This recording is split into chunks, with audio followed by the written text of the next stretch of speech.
আসসালামু আলাইকুম। আমি আজকে বানাবো ক্যারামেল চা। এই ক্যারামেল চায়ের জন্য আমি চুলায় একটা হাঁড়ি বসিয়ে দিচ্ছি। এর মধ্যে কিছু পরিমাণ মতো চিনি দিলাম। চিনিগুলোকে অনবরত নেড়ে আমি ক্যারামেল তৈরি করব। যতক্ষণ না ক্যারামেলের কালারটা না আসে ততক্ষণ পর্যন্ত নেড়ে চেড়ে ভালো করে অপেক্ষা করব। অনবরত নাড়তে হবে ক্যারামেলটি, না হয় একদিকে পড়ে যাবে, অন্যদিকে কালার আসবে না। এই কারণে আমি কিছু চাপাতিও মিশিয়ে দিয়েছি ক্যারামেলের সাথে। আপনারা চাইলে নাও দিতে পারেন। আমি দিয়ে দিচ্ছি আমাদের পরিমাণ মতো 1 কাপ গরুর দুধ।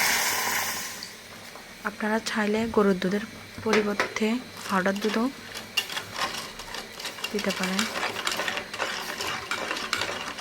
এখন আমি অনবরত নেড়ে ক্যারামেলগুলো মিশিয়ে নেব দুধের সাথে।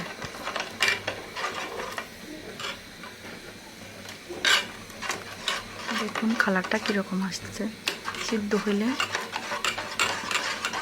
আরও কালার আসবে।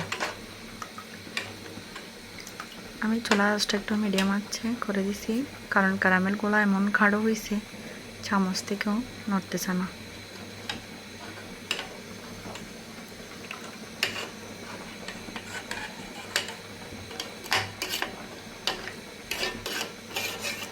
আরও কিছুক্ষণ নেড়েচেড়ে অপেক্ষা করব। দেখুন ক্যারামেলগুলো যেদিকেই লাগছে সেদিকেই বাজি থাকছে। আপনারা অবশ্যই বাসায় বানিয়ে দেখবেন আর আমাকে সাপোর্ট করবেন। দেখুন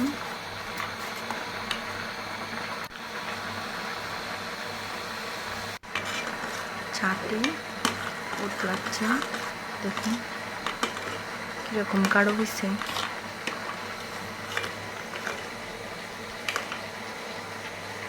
অনবরত নেড়ে নেড়ে মিডিয়াম আছে আর একটু নেড়ে চেড়ে ভালোভাবে সিদ্ধ করে নিন।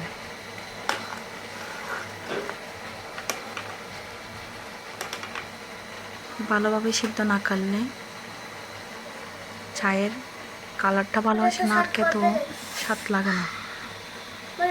আর দেখবেন আপনারা যাতে বেশি সিদ্ধ করিয়েন না। বেশি সিদ্ধ করলে আবার খেতে তিতা লাগে। অল্প পরিমাণে সিদ্ধ করে নেব। এখন দেখুন আমার প্রায় শেষ হয়ে গেছে। এখন আমার পরিবেশনের পালা।